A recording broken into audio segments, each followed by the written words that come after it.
welcome back to 843 TV. Always so fun to be at the Coastal Discovery Museum because there's so many areas to explore.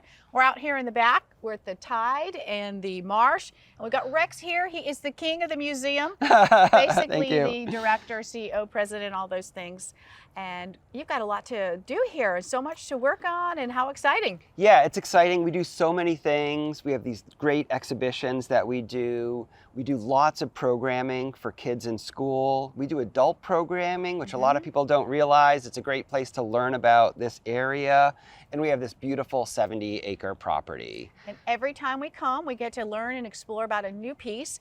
But having all of this, which is free to the public, does take some funding. So that's what you want to talk about. Yeah, today. this is, when people ask me what's my favorite thing about the museum, one of my favorite things is that people can come here for free. Yeah. They come to our property, they walk their dogs on leashes, they run, they play with their kids, they come into the museum, and there's really no barrier to access. Anyone that lives on the island or visits us can come to this property for free. And that's different. That's unique on Hilton. Yes, a lot of things do have barrier access with gates and and so there's very few things you can do for free, and the reason you can do it for free is because we have such great support from the community. Yes. And so we have lots of donors. We have some very large donors and we have some very small donors.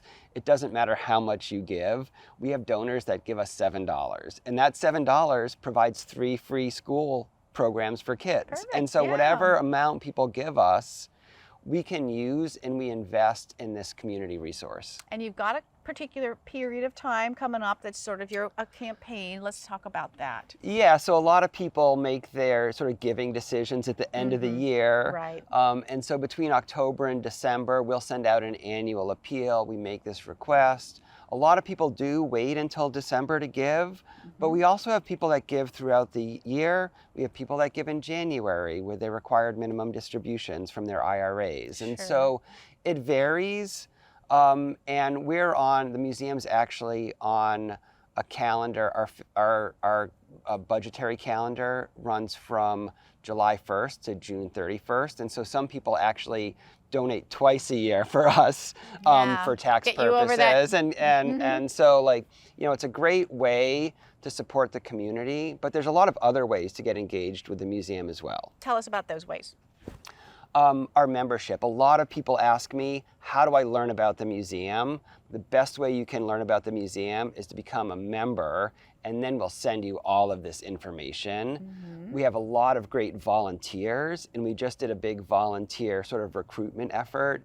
Volunteers that help with the farmers market, they help with our property, they do mailings, they greet people at the front desk. So there's tons of volunteer opportunities. And then of course our donors that really are engaged in what we do and want to support it. And that's a great way to connect to the museum as well. So there's a lot of ways. Obviously they're listening today, they can find out, but they can also, how else can they find out? Could they meet with you maybe and say, hey, how can I support that? People can meet with me. They can contact me through our website, Garniewicz at coastaldiscovery.org. They can email me. They can call me on my cell phone. All that information is out there.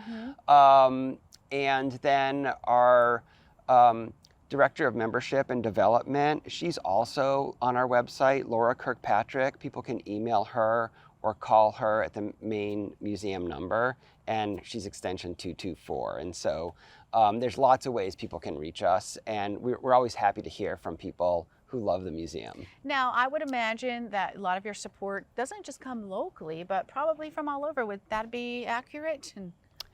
Yeah, so we get a number of grants that are we get grants nationally. We get ATAX, accommodations tax grants, which are paid for by tourists who come to the island. And so that's a big source of revenue.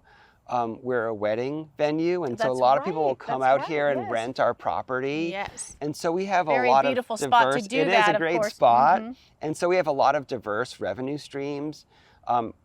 Grants are one, and really individual donations help us make ends meet and keep this property open for free. Of course, there's always that business side of anything, but I can't think of a better way to support such a beautiful place that provides serene, just surroundings, education and all those things you mentioned. Yeah, So it's a very peaceful place, and a lot of people just Yeah. come out here to enjoy the property. It's really a treasure on Hilton Head Island. it really is. So if you have not been to a Coastal Discovery Museum, or you haven't, it's been a while, come on out. It's fall, it's beautiful, probably the best time of the year to walk around, a cooler weather.